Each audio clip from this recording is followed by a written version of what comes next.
maoni ndine chake nde nakambapo nthawi nake za zomwe anakumana nazo actor wa Passion of Christ James Caviezel kunoti anakumana ndi zoopsa kwambiri. Nde pamatchuka zinthu mafilimu ngati amenewo kuti ikakhala letse yopemphera kwambiri pamakhala ti zinthu tinatake tochitika kukhanga kuti timaataki chonje. Komanso on the other side mahora onena kuti ambiri akakhala kuti ali based on a true story akati ajambule filimu pamachitika zinthu zoopsa kwa basi.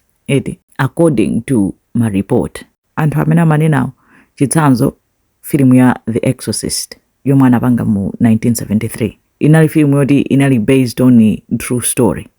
Kunena kuti zinachitikadi munthu anapangidwa possess ndi ziwanda ndi kumabwera ma Catholic priest chani kuti ampange exercise achotse ziwandazo ampempherere ndi pamachitika zinthu zambirimbiri. Ndi filimu yoopseti mahora ndiye akuti popanga filimu zomwe zinachitika The Exorcist ya 1979 set pomwe amapangira filimu set kunena kuti nyumba yomwe anthu amakhala mwana amene anapangidwa possess ndi ziwandayo dzina lake anali Regan ndi anali ndi chipinda chake anapanga zonsezo kuti kukhala chipinda nyumba chani yoti set ya filimu. Set yonse inangoyamba kuyaka inayaka moto ndi kupseratu kupatula chipinda cha Regan chokhacho koma set yonse out anachita kuyimanganso kachiwiri popanga filimu tu pamenepo. Nde muli Ellen Bernstein ona kuti mu filimu amayenera kuvulala kuti pali scene yoti anavulala nde anafuula atavulala ndipo panga filimu anavulala zenizeni nsana nkufuula koma iye ankafuula fachoti wavulaladi anthu amayenera kungojambula scene kungopanga pretend acting koma anapeza kuti anavulaladi zenizeni kuvulala kuna kuti kunamuzunguza kwa zaka zambiri. Pamene ma actors Jack McGoran amene anali Burke Dennings filimu isanatuluke nkomwe anangodwala chifuwa kumwalira.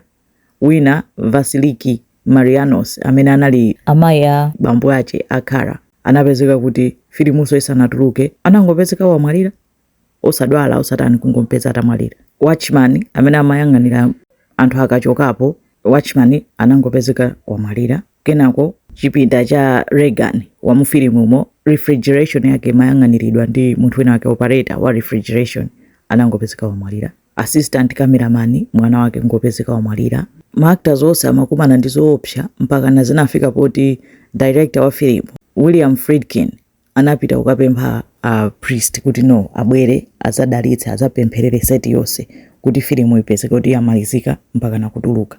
Mpaka nadi ma priest anapita kupempherera kudalisa kutani kuti mpaka nafike pomaliza filimu kuti ituluke koma ati pankangopangika zoopsa zokhazo. Ndi anthu ambiri anapanga conclude kunena kuti filimu inali yotembereredwa.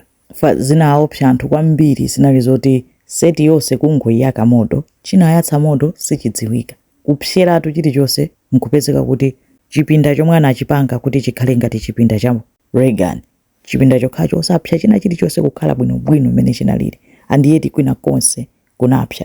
Ndi zinatutumusa anthu zinawapasa mantha kwambiri. Ma actress awiri anachoka misana kuvulala zenizeni zija zoti anthu kumadabwa kuti zinzone kuti zimayenera kukhala zili controlled chani koma kuvulala kuthyoka misana pa set kumati china chake sichili right.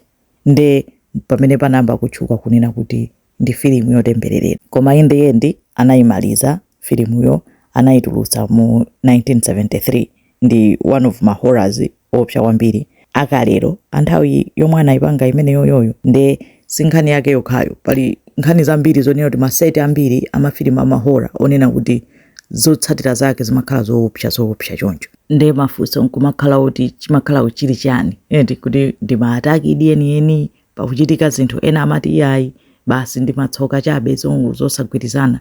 Pamene pa filimu ya Passion of Christ ija nayenso anakumana ndi maataki oopsa kwambiri.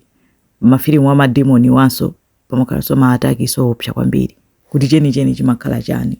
Izo iyi inali ya The Exorcist chabe tsiku lina tizakambanso za ina zikomo kwambiri.